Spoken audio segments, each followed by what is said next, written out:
Ahora estamos en contacto telefónico con Elena Obieta, médica infectóloga, miembro de la Sociedad Argentina de Infectología. Lo decíamos en el arranque de esta edición central, que el Instituto Malbrán había confirmado la detección de una variante, de una mutación del coronavirus, de la variante que se denomina Río de Janeiro. Doctora, ¿cómo le va? Buenas noches, gracias por recibirnos, gracias por su tiempo. A ver, cuando nos hablan de la variante o de una mutación genética, todos nos abrazamos a lo que vivió o está viviendo el Reino Unido y tal vez corresponda a fases de una enfermedad que sea más lógica y que tal vez no tengamos tan presente, por ejemplo, cuando hablamos de la gripe.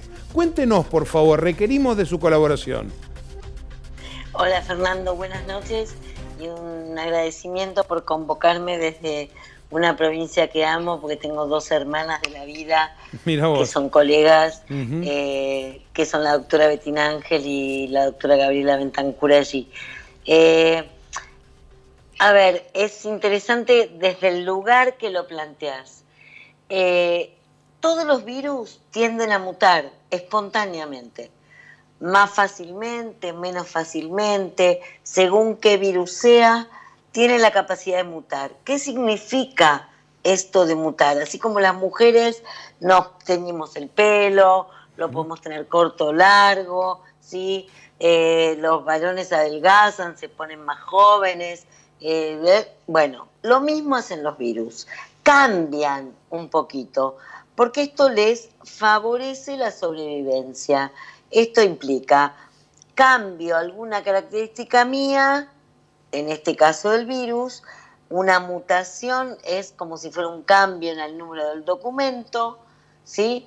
Y eso le permite no cambiar, pero seguir zafando y viviendo en la naturaleza, o bien buscar alternativas de entrada o de salida de las células, porque hay que recordar que los virus son ocupas, son parásitos obligados, necesitan de las células para reproducirse, para vivir, para salir y para infectar.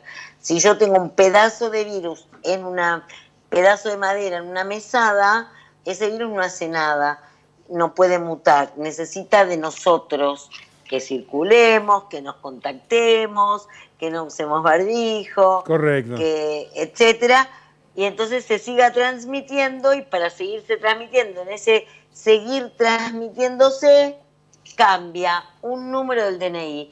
Si yo cambio la mitad, un número de la mitad de mi DNI, sigo siendo una mujer de 57 años, qué sé yo, más gordita, con sus características generales más o menos preservadas.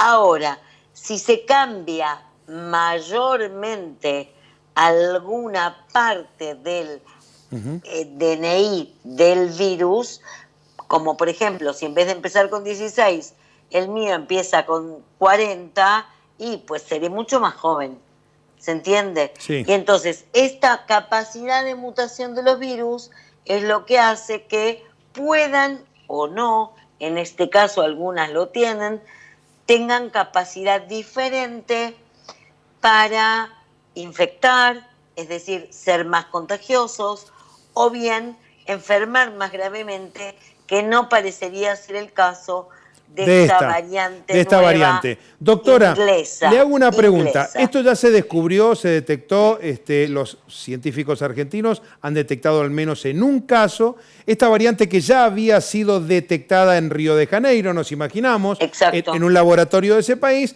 guardan características iguales o muy similares, dicen, este es el virus que se detectó en Río de Janeiro.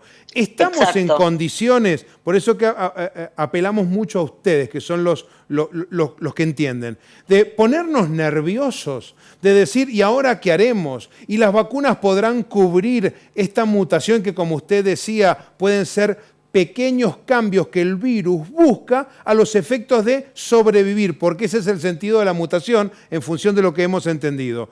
Nos tenemos que preocupar. La vacuna, por ejemplo, que se aplica hoy, la Sputnik, en la Argentina, mañana será la de Pfizer, y a partir de los nuevos acuerdos con el gobierno nacional serán los de los laboratorios que lleguen. ¿Estamos en condiciones de preocuparnos? ¿Estamos en condiciones de decir que esta mutación infecta más que la anterior o la que conocíamos? Cuéntenos, por favor. Fernando, me encanta la manera de hacerme las preguntas. Gracias. A ver, no, es que es verdad. A mí me sorprende que ahora nos tengamos que empezar a preocupar porque hay circulación de una cepa de Río de Janeiro, cuando hace por lo menos 2 meses que tiramos la toalla de la prevención de Está la muy que ya bien. teníamos. Está muy bien, a las ¿Me cosas explico? por su nombre, doctora, pero por supuesto. Digo, es que es así. Uy, ahora capaz que porque viene la cepa inglesa, bueno, yo no vi un inglés ni en foto, sigo sin barbijo. Entonces, a ver, hay estructuras del Estado, de gente que está hace muchísimo tiempo atrás de los virus y que entonces hay centros centinela que son los que, bueno, de tanto porcentaje de muestras analizo una de cada tantas para ir estudiando si hay circulación en mi comunidad de la cepa de Río de Janeiro, de la de Sudáfrica, de la de Inglaterra, o si tenemos una cepa cuyana distinta.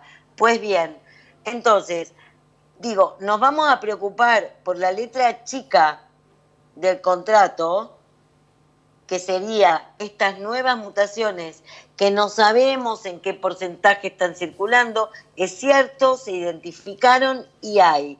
Entonces, ahora nos va a agarrar el susto y nos vamos a poner barbijo cuando hace 2 meses que estamos haciendo fiestas de 30 personas. No, a ver, tenemos que seguir cuidándonos. Tengamos la cepa de Río de Janeiro, tengamos la de la Patagonia, tengamos la de Inglaterra. Doctora, tenemos que seguir cuidándonos. Le interrumpo. ¿Se entiende? Sí, claro, clarísimo. Le interrumpo. A ver, apelo a su experiencia.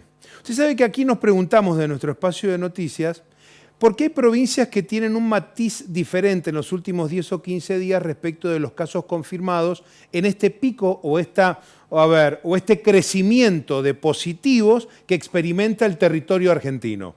Es decir, hablar de casi 14.000 casos hoy está dando cuenta de que Buenos Aires, Zamba, provincia de Córdoba, provincia de Santa Fe, Río Negro, Neuquén, están experimentando desde hace más o menos 15, 20 días un crecimiento de casos. Un aumento. Un aumento, tal cual. Ahora, en Mendoza no notamos dicho aumento tan exponencial, tan extraordinario, de unas cifras de 100, 120, hemos saltado a 140, 130, 117, 150. Y decíamos, ¿tendrá que ver con la forma de vivir de una sociedad que en principio no difiere mucho del resto? ¿O sí, evidentemente, hemos asumido otra situación? Verdaderamente no lo sé. Habría que ver el porcentaje de testeo, porque esto es matemática de 4º grado. Creo que estudiamos fracciones, ya no me acuerdo. Estamos en 15% de positividad en función de los testeos que se realizan. Ok, pero es en función de los testeos que se realizan. Hay que ver qué porcentaje de gente ni se testea, ni dice, ay, bueno, dale, sí, estuve, no me testeo. Sí. Entonces, perdés parte del denominador y del nominador de la fracción. O sea, no estás testeando cantidad suficiente, ergo no vas a tener la cantidad de positivos reales. Verdaderamente no lo sé. También es cierto que nos cuesta a todos los efectores notificar los casos que son diagnosticados por clínica y epidemiología. Un paciente que su madre con la que convive tiene COVID y él empieza con algo de mocos, un poco de fiebre, le duelen los músculos, ¿sí? Viene a la consulta y decimos, y sí, ¿qué vas a tener? Aislate. Una 10 días, si te duele algo, paracetamol. No, claro. tenés COVID. Sí. O sea, obviamente. Pero a ese caso hay que notificarlo, porque ese caso es un caso diagnosticado por clínica y nexo epidemiológico. Y ese cuenta a la hora del total.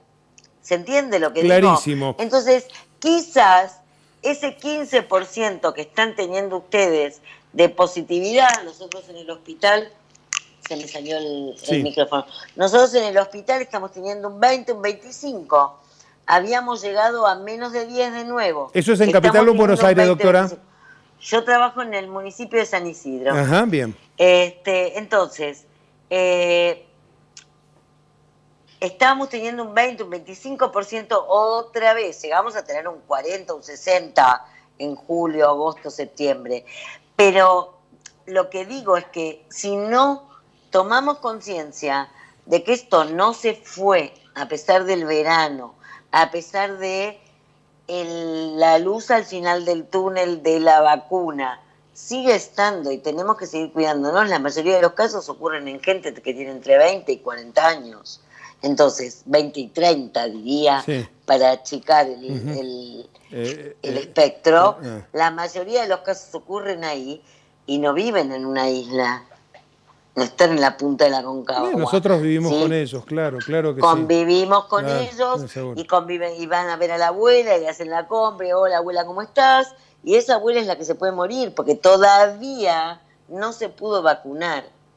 Entonces, y yendo como bastante más atrás respecto de una de las primeras preguntas que me hiciste o los comentarios que hiciste, si esta vacuna va a servir en función de esta nueva cepa o de estas nuevas variantes por las cuales, ahora nos preocupamos, pero en realidad tenemos que preocuparnos por la que ya tenemos y ya nos despreocupamos.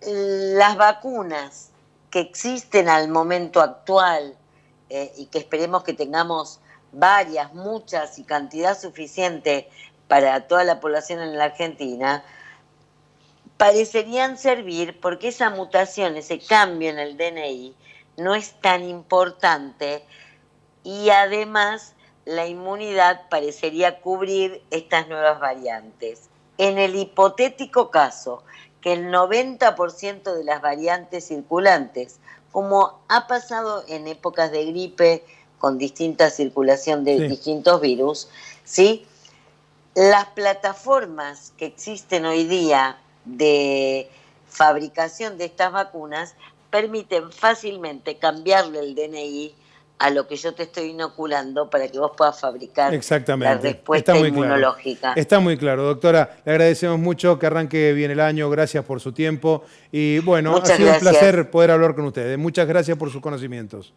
Gracias, Fernando, y a seguir cuidándonos hasta que podamos estar todos vacunados. Gracias, doctora. Hasta cualquier momento. Muchas gracias. Chau, chau.